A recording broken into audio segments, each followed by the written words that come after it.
السلام علیکم۔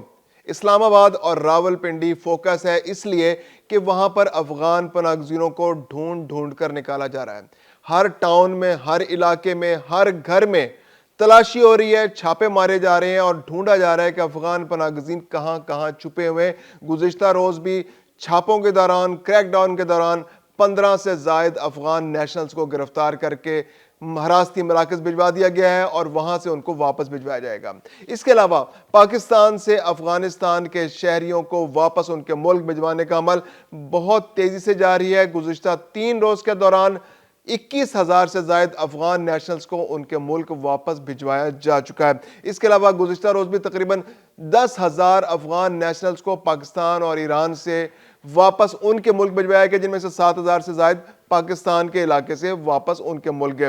اس کے علاوہ پاکستان کے مختلف علاقوں میں اس وقت کریک ڈاؤن جاری ہے۔ گورنمنٹ آف پنجاب کا فوکس ہے، government of Punjab bar bar announce کر رہی ہے کہ ہم انعامات دیں گے، ان لوگوں کو ریوارڈز ملیں گے جو افغان نیشنلز کے بارے میں اطلاع دیں گے، ان کو 10,000 روپے فی نیشنل ملے گا، فی اطلاع ملے گا۔ اس کے علاوہ اور یہ جو پیسے ہیں ان کو فوری طور پر ادا کیے جائیں گے۔ میں ہوں خرم کلیم اور آپ دیکھ رہے ہیں 24 ڈیجیٹل۔ پاکستان کے مختلف علاقوں میں افغان نیشنلز کی تلاش جاری ہے۔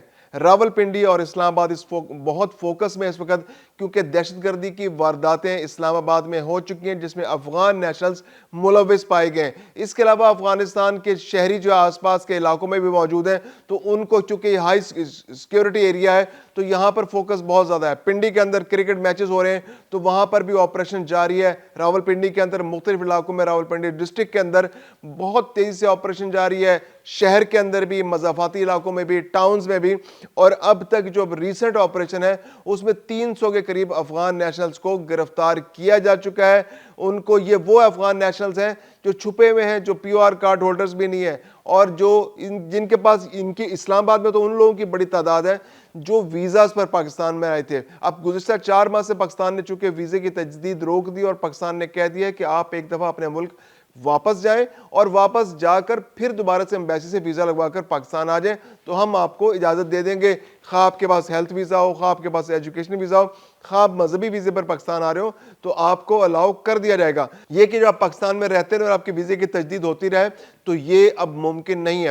اسلام آباد میں ان لوگوں کو فوکس کیا جا رہا ہے جن کے پاس ویزاز تھے اور اب وہ پچھلے 4 مہینے سے ان کا سٹیٹس جو ہے وہ غیر قانونی ہو چکا ہے۔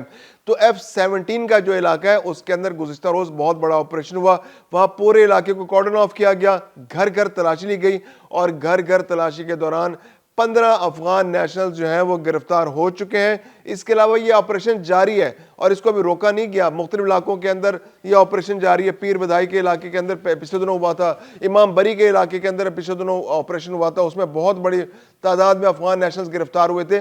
تو اب یہ اسلام آباد میں جہاں جہاں اطلاع ملتی ہے وہاں پر آپریشن کیا جاتا ہے۔ اور راولپنڈی میں تو بڑا زبردست سسٹم انہوں نے بنا دیا ہے کہ ٹاسک فورسز 13 ٹاسک فورسز بن گئی ہیں۔ ان ٹاسک فورسز میں اسپیشل برانچ کے لوگ بھی ہیں، سی ٹی ڈی کے بھی لوگ ہیں، پولیس کے بھی لوگ ہیں اور اس کے علاوہ انویسٹیگیٹرز بھی ہیں، اور یہ لوگ جا کر مختلف علاقوں میں آپریشنز کرتے ہیں۔ اور وہاں پر چونکہ یہ مختلف ڈپارٹمنٹ سے ہیں تو پولیس کے بارے میں تو ہم ایک خدشہ یہ موجود رہتا ہے کہ شاید پولیس والے یا کوئی ایک ادارہ اگر جائے گا تو وہ ممکن ہے کہ کسی وجہ سے مرعوب ہو جائے یا کوئی وجہ سے ان کو چھوڑ بھی دے۔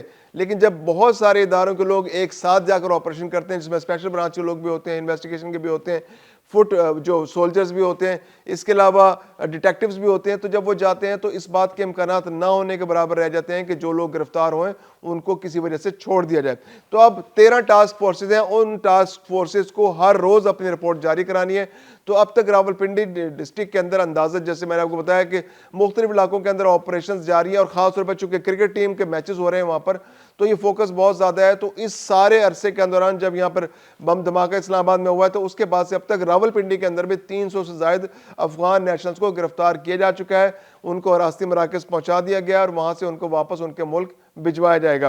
اس کے علاوہ افغانستان کے مختلف علاقوں کے جو لوگ پاکستان کے اندر چھپے ہوئے ہیں، ایک اندازے کے مطابق تقریباً 6 لاکھ لوگ 2021 کے بعد پاکستان کے اندر آئے تھے۔ یہ نہ تو پی او آر کارڈ ہولڈرز ہیں، نہ یہ اے سی سی والے ہیں، اور یہ ان لوگوں میں سے بھی نہیں ہے جو پہلے سے پناہ گزین یہاں پر موجود تھے۔ ان کی زیادہ تر بڑی تعداد ان لوگوں کی ہے جو پاکستان کے اندر آئے اور طالبان رجیم وہاں پر جب 2021 میں آئی تو یہ نیٹو کے اتحادی تھے, شمالی اتحاد کے لوگ تھے, ان کا خیال تھا کہ اب ہم طالبان کے جبر کا شکار ہو جائیں گے, یا ان کے اپنے خدشات تھے, یا پھر یہ لبرل اپروچ کے لوگ تھے اور وہ ٹرائبل کلچر کے خلاف تھے. افغانستان میں جو طالبان ٹرائبل کلچر لے کر آئے تو اس کے خلاف تھے, اور یہ ایک آزادانہ زندگی پاکستان کے اندر گزارنا چاہتے تھے. لیکن چونکہ اب پاکستان نے اپنی پالیسی چینج کر لی اور اب پاکستان بغیر ویزا کے کسی بھی افغان نیشنل کو اپنے ملک پر رہنے کی اجازت نہیں دے رہا.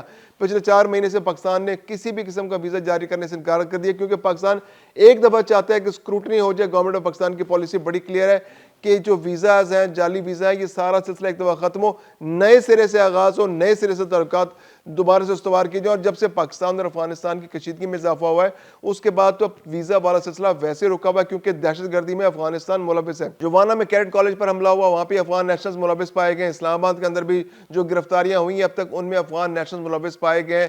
نور ولی محسود اور اس کا گروپ جو ہے, زاہد غنی کا گروپ جو ہے, یہ لوگ ملوث پائے گئے. انہوں نے یہاں پر ساری پلاننگ کی, اپنے لوگوں کو لانچ کیا اور ان پر دہشت گردی کی. پھر اس کے علاوہ خدشات موجود ہیں کہ پاکستان کے مختلف علاقوں میں وہ ٹارگٹ کرنے کی کوشش کی جا رہی ہے. تو اب پاکستان نے تو بڑا کلیئر افغانستان کو بتا دیا کہ ہمیں بڑا کلیئر ہے کہ اگر پاکستان کے اندر اب دہشت گردی کے واقعات ہوئے تو اس کا پاکستان جواب دے گا اپنی مرضی کے مقام پر, اپنی مرضی کے وقت پر, اور نقصان کا پھر ازالہ پاکستان اس کا رائٹ رکھتا ہے, کیونکہ پاکستان کی سرزمین پر دہشت گردی ہو رہی ہے اور وہ دہشت گردی افغانستان کی سرزمین کو استعمال ہوتی ہو رہی ہے. تو پاکستان اب اس کا جواب دے گا اور اسی زبان میں دے گا جو افغانستان کی طالبان رجیم سمجھتی ہے, منہ توڑ جواب دے گا. پھر پاکستان نے ایک جانب افغانستان کے ساتھ اپنی تجارت بالکل ختم کر دی ہے, تجارتی راستے بند کر دیے گئے, ٹریڈ بالکل ختم ہو چکی ہے, پاکستان بالکل انٹرسٹڈ نہیں ہے. دوسری جانب افغانستان بھی گیدڑ بھپکیاں مار رہا ہے کہ وہ گندم نہیں خریدے گا, نہ خریدے. پاکستان تو پہلے بھی انٹرسٹڈ نہیں ہے, اور جو افغان ٹرانزٹ ہے پاکستان کی تجارت اور معیشت پہ اس لیے بوجھ ہے کہ وہ اسمگلنگ کا ایک بہت بڑا ذریعہ ہے. سامان افغانستان کے نام پر آتا ہے اور وہ پاکستان میں لینڈ ہو جاتا ہے اور یہاں پر وہ سستے نرخوں پر بکتا ہے. اور گورنمنٹ آف پاکستان کو ٹیکس جو اس پر ایف بی آر کو جو پیسہ ملنا ہوتا ہے, جو امپورٹ ڈیوٹی ہوتی ہے, وہ گورنمنٹ آف پاکستان کو نہیں مل پاتی, ایف بی آر کو نہیں مل پاتی, تو جس کی وجہ سے پاکستان کی معیشت کو شدید نقصان ہوتا ہے. تو اب اس کے علاوہ جو گندم کی سمگلنگ تھی وہ بھی بڑے پیمانے پر ہو رہی تھی, کے پی کے خاص طور پر اس کا بہت بڑا سورس تھا. تو اب گورنمنٹ نے بہت سختی کر دی, چیک پوائنٹس بالکل بند کر دیے گئے. اب سمگلنگ کا رستہ, اب چیک پوائنٹس ہی بند ہو جائیں گے تو سمگلنگ کا رستہ بھی رک جائے گا. تو پاکستان سے ایک اندازے کے مطابق ہر سال 5 لاکھ ٹن گندم سمگل ہو کے افغانستان جا رہی تھی. تو اب پاکستان نے کہہ دیا جی کہ ہم اس میں انٹرسٹڈ نہیں ہے, اب ہم بالکل چیک پوائنٹس پر کسی بھی قسم کی سمگلنگ جو ہے اب نہیں ہونے دی جائے گی, خواہ 1 کلو کی یا 1 ٹن کی یا 5 لاکھ ٹن کی. تو اب افغانستان کے لیے پاکستان نے اپنے تمام راستے بند کر دیے ہیں. اگر آپ وہ تجارت کرنا چاہ رہے ہیں, جو وہ انٹرسٹڈ ہے کہ ایران کے ذریعے تجارت کرے, وہ انٹرسٹڈ ہے کہ ازبکستان, تاجکستان, قازقستان سے وہ تجارت کرے, روس سے تجارت کرے, تو اس کے لیے وہ راستے کھلے. لیکن ایک بات افغانستان کو معلوم ہونی چاہیے کہ اس طرح کی تجارت سے 30 سے 50% ان کے اخراجات میں اضافہ ہو جائے گا. اس کا دباؤ زیادہ تر افغانستان کے عوام پر پڑے گا, اور یہ صرف اور صرف طالبان رجیم کی ضد بازی کی وجہ سے ہوگا, کیونکہ طالبان رجیم صرف ایک ہی کام جانتے ہیں اور وہ دہشت گردی ہے. وہ نہ صرف اپنے ملک میں دہشت گردی کرتے ہیں, جو وہاں پر جو وہ ٹرائبز جو ان کے ساتھ جو ان کے ٹرائب کے لوگ نہیں ہیں, جو غیر پختون لوگ ہیں, ان پر مظالم کرتے ہیں, جو چھوٹی کمیونٹیز ہیں ان پر مظالم کرتے ہیں, جو ان کے ہم خیال نہیں ہوتے ان پر مظالم کرتے ہیں. اور اس کے علاوہ وہ آس پاس کے پڑوسی ممالک کے اندر بھی دہشت گردی کو ایکسپورٹ کرتے ہیں, خواہ وہ پاکستان ہو, خواہ وہ ایران ہو, خواہ وہ تاجکستان ہو, ازبکستان ہو یا رشیا ہو, ہر ملک یا چین ہو, ہر ملک ان سے پریشان ہے اور ان کی دہشت گردی کی ان حرکتوں سے پریشان ہے, اور وہ اپنے آپ کو سدھارنے کے لیے بھی تیار نہیں. پاکستان بارہا ان سے کہہ چکا ہے کہ ٹی ٹی پی کے جو آپ پشت بنائی کر رہے ہیں تو یہ پاکستان کی سلامتی کے لیے خطرہ ہے, اور جب پاکستان میں سلامتی نہیں ہوگی, سیکورٹی کے مسائل پیدا ہوں گے, تو ڈیفینیٹلی افغانستان بھی اس سے متاثر ہوگا. لیکن طالبان رجیم کے کان پر جوں نہیں رینگ رہی اور وہ ٹی ٹی سے کی پشت پناہی سے باز نہیں آ رہی, جس کی وجہ سے پورے علاقے کا جو امن ہے وہ خطرے میں پڑ چکا ہے, اور آنے والے دنوں میں بھی کوئی بہتری کی امید نہیں ہے.